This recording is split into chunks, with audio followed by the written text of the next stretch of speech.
C'est la période de récolte dans la plantation de thé Rooibos de Groenkool. Les branches sont coupées à la main avant d'être empaquetées et mises à sécher.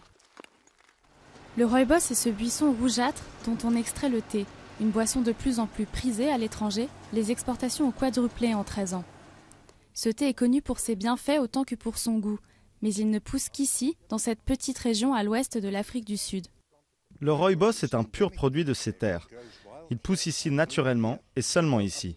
Si vous escaladez cette colline pour aller voir de l'autre côté, vous verrez que ce qui pousse d'un côté ne pousse pas forcément de l'autre. Seules quelques rares plantes peuvent survivre dans cette terre sèche et sableuse, mais le rooibos, lui, se développe bien ici. Il vit en symbiose avec les micro-organismes présents dans la terre.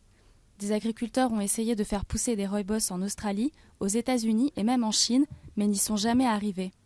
Aujourd'hui, le changement climatique menace l'écosystème délicat sur lequel repose le rooibos. William Engelbrecht dirige la plantation de Groenkool.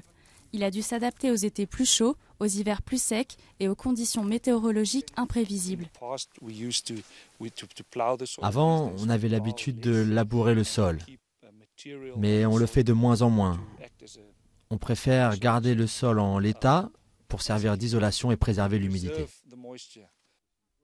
Mais si la température continue de monter, les agriculteurs comme Willem auront du mal à faire face. Les experts du climat craignent que le Cap occidental ne soit touché durement par ces changements climatiques les 100 prochaines années. Le scénario probable est une augmentation de la température de 3 degrés dans une grande partie de la région. Dans le même temps, il est prévu que cette région devienne plus sèche. Donc ce n'est pas un tableau très positif pour les régions de l'Ouest à l'intérieur des terres et sur les côtes.